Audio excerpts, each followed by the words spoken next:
Eu nunca imaginei que eu pudesse ser vítima de uma sórdida conspiração, sabe, feita pelo Ministério Público e feita por um juiz, sabe? E a minha sorte é que eu logo intuí de que aquilo era muito mais um esquema político do que um esquema. Eles queriam o poder. Eles queriam o poder. Eu queria desistir da política. Aí eu fui a Cuba conversar com o Fidel, E aí? em 85. Eu falei, Fidel, eu estou parando com a política Não porque... ganho, não tem jeito. Ô, Lula, você conhece, na história da humanidade, um operário que teve 1.250.000 votos? Está aqui o fim da Revolução. Nenhum operário veio governar. Na Rússia não teve operário na direção do partido. Cara, você teve 1.250.000 votos. É uma vitória extraordinária, cara. Aí eu voltei todo pomposo. Falei, Aí você entendeu. Eu entendi. Porque é difícil, cara. Eu estava na classe média, a classe média fazia vergonha. Aí eu ia lá pro interior de São Paulo, para Penápolis, ia lá ver os caras cortar cana, catar o botão. Passava na construção civil, o engenheiro-chefe fazia a piozada que eu ficava parando. Puta, eu chegava em casa numa frustração, cara. Essa foi uma grande frustração. A outra frustração foi a mentira da Lava Jato. Eu nunca imaginei que eu pudesse ser vítima de uma sórdida conspiração, sabe, feita pelo Ministério Público e feita por um juiz, sabe? E a minha sorte é que eu logo intuí de que aquilo era muito mais um esquema político do que um esquema. Eles queriam o poder. Eles queriam o poder. Sabe? Então, graças a Deus, também a minha perseverança, a minha vontade de brigar. Sabe? Só eu acreditava que eu ia ganhar aquilo, cara. E eu falava o seguinte, gente, eu não posso.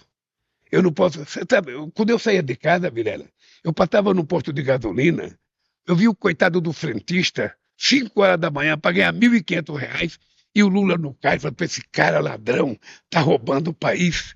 Esse cara podia até me meter a bomba na cara. Eu ficava pensando, pois não tenho o direito de fazer isso comigo, então eu não vou desistir, cara. Sabe, eu vou. Aí criou o lema para mim mesmo, sabe? Lutar sempre, desistir jamais. Sabe? E aí eu botei na cabeça, eu vou voltar e vou ganhar as eleições. Votei e ganhei as eleições. 3 Sabe? vezes. Então, meu cara, é o seguinte, a vida da gente na política, Vilela, você entra como se você estivesse entrando num canal, sabe, cheio d'água num barco. Você não tem como votar. Tem como votar. Eu acho que a política brasileira precisa ser renovada 100%. Também acho. Os partidos políticos têm que ser renovados. Hoje eu estava discutindo, quando eu criei o PT, Vilela, eu ia fazer comício no interior, sabe? Eu, antes de falar o comício, eu falava, gente, eu estou aqui, estou criando um partido político, eu sou candidato a governador, eu queria que vocês comprassem esse macacão, essa camiseta, essa bola, essa fita métrica, tudo estrelinha do PT, que eu preciso juntar dinheiro para encher o tanque para ir para outra cidade. Assim eu fiz o PT.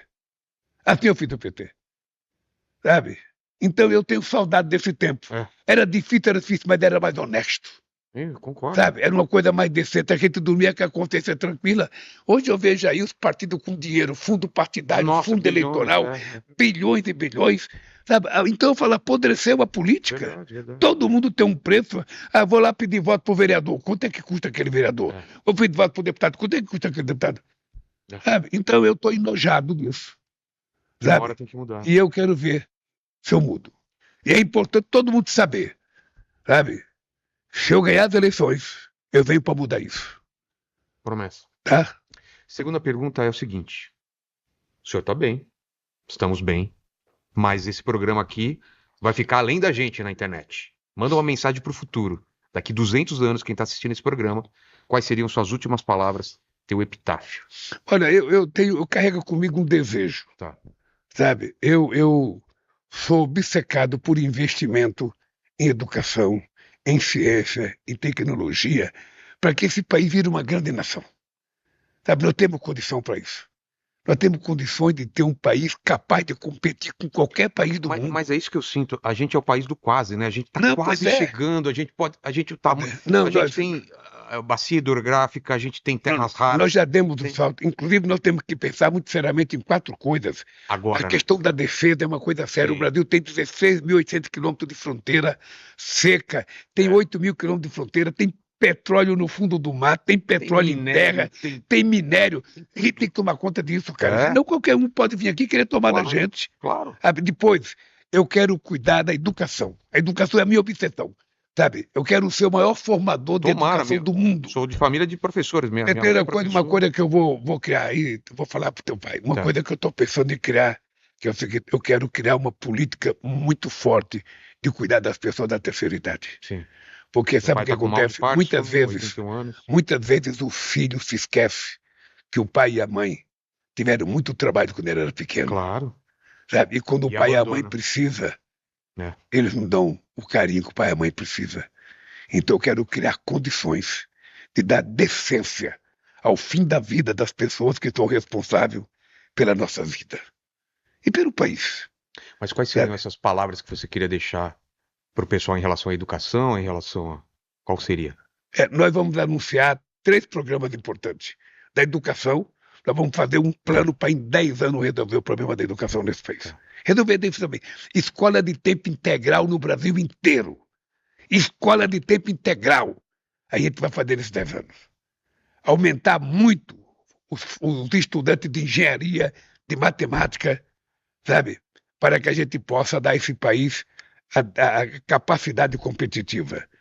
Depois eu vou até muito da questão da defesa. Eu estou obcecado pela defesa. Depois do Trump, cara, eu estou obcecado pela defesa. Nós temos que cuidar do Brasil. E a terceira e última pergunta é: qual é a dúvida que você tem atual? O que você se pega pensando antes de dormir? Qual que é a pergunta que você se faz constantemente? Uma dúvida. A minha pergunta eu pergunto para mim todo dia. Qual? Sabe? Por que eu preciso de um 4º mandato?